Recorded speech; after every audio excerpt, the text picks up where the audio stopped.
Good morning students. आज हम बात करेंगे सामग्री लागत नियंत्रण की। अभी तक हमने पढ़ा कि लागत के 3 तत्व होते हैं: सामग्री, श्रम व व्यय। सामग्री लागत का एक महत्वपूर्ण अंग है। जो कुल लागत आती है उसमें से करीब 50-60% जो लागत होती है वह सामग्री की होती है।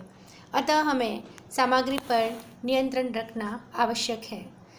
सामग्री पर नियंत्रण रखने के लिए हमें सबसे पहले जो सामग्री खरीदी जाती है उस पर ध्यान देना होगा कि वह गुणवत्तापूर्ण हो, वह न्यूनतम लागत की हो, वह उचित मात्रा में हो।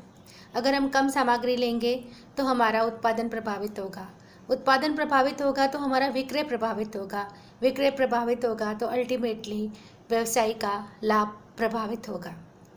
अगर हम अधिक मात्रा में सामग्री क्रय करेंगे तो उसके भंडारण की लागतें बढ़ जाएगी, उसके खराब होने की संभावना बढ़ जाएगी। अधिक मात्रा में अधिक लागत आएगी जिस पर हमें ब्याज की दरें भी चुकानी पड़ेगी।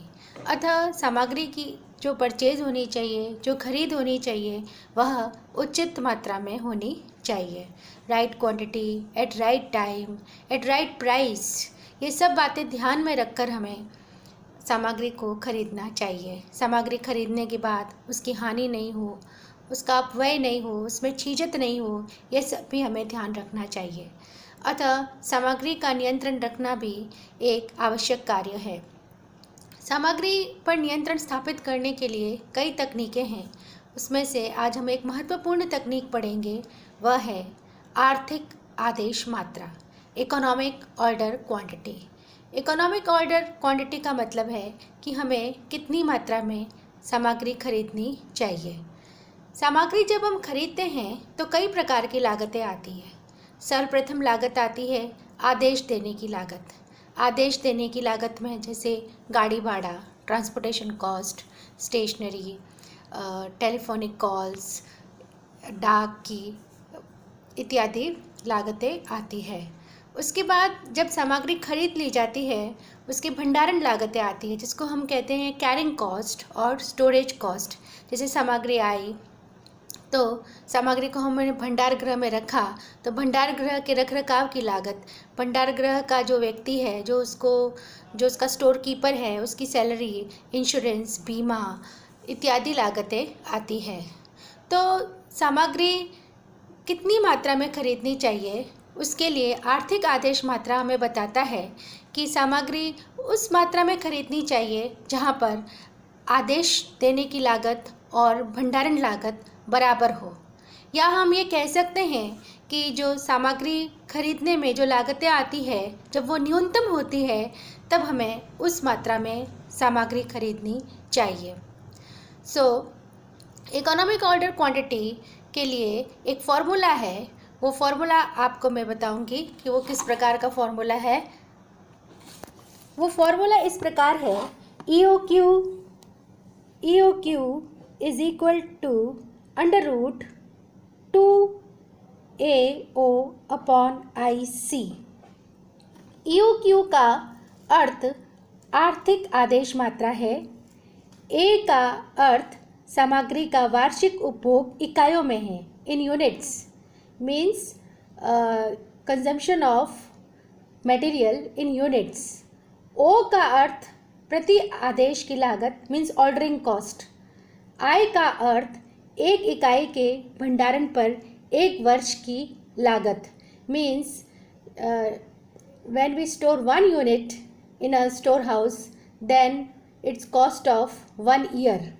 And C means cost per unit, इकाई लागत मूल्य से है। इसको हम एक उदाहरण से समझते हैं। उदाहरण इस प्रकार है, एक वस्तु की वार्षिक उपभोग मात्रा 8000 इकाइयाँ हैं। वार्षिक उपभोग मात्रा means A is equal to 8000 unit. प्रति आदेश देने की लागत 3 रुपये, means O is equal to ₹3। And वस्तु की प्रति इकाई लागत 10 रुपये, means C is equal to ₹10। तथा एक इकाई के भंडारण की वार्षिक लागत वस्तु की प्रति इकाई लागत का 10% है, I is equal to 10%। Now we frame the formula, that is under root of 2 into A into O upon IC। फिर हम 2 अंडर रूट का साइन लगाएंगे, उसके बाद 2 इंटू 8000 करेंगे, इंटू 3 करेंगे और उसको डिवाइड करेंगे 10% इंटू 10। उसके बाद जब हम इसे सॉल्व करेंगे तब हमारे पास आएगा 48,000 अपॉन 1। जब हम 48,000 का अंडर रूट ज्ञात करेंगे तब हमारे पास आएगी 219 इकाइयाँ, 219 यूनिट्स। सो जो आपकी आर्थिक आदेश मात्रा है वह 219 यूनिट्स है, यानी 219 यूनिट्स अगर खरीदी जाती है तो वो हमारी आर्थिक आदेश मात्रा है और उस पर हमारी जो ऑर्डरिंग कॉस्ट है और कैरिंग कॉस्ट है वो इक्वल हो जाएगी और जो कुल लागत है वो न्यूनतम हो जाएगी। इसको हम एक और उदाहरण के द्वारा समझते हैं कि एक रेफ्रिजरेटर निर्माता किसी वस्तु की 1600 इकाइयाँ M से क्रय करता है। उनका वार्षिक उपभोग 1600 इकाइयों का है। आदेश देने की लागत 100 रुपये प्रति आदेश है तथा 1 वर्ष तक 1 इकाई के संग्रहण पर 8 रुपये व्यय होते हैं।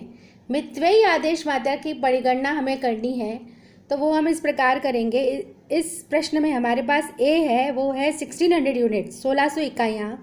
जो हमारी कैरिंग कॉस्ट है वो है 100 रुपये प्रति आदेश की लागत है और हमारा जो IC है मीन्स इन्वेंट्री कैरिंग कॉस्ट है वो है ₹8।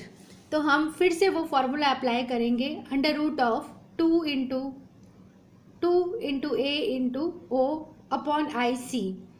2 इंटू A हमारा 1600 है, 2 इंटू 1600 और O ऑर्डरिंग कॉस्ट है हमारी 100 रुपये, तो इंटू 100 कर देंगे और डिवाइडेड बाय 8 कर देंगे।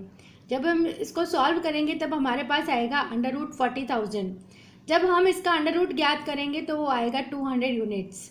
अगर हम 200 यूनिट्स का आदेश देते हैं तो उस वक्त प्रतिवर्ष 200 इकाइयाँ, इसका मतलब टोटल कितनी बार हमें आदेश देना है, तो 1600 में हम 200 का भाग दे देंगे तो हमें वर्ष में कुल 8 बार ऑर्डर देना है और प्रत्येक ऑर्डर में हम कितनी इकाइयाँ मंगाएंगे, 200 इकाइयाँ मंगाएंगे।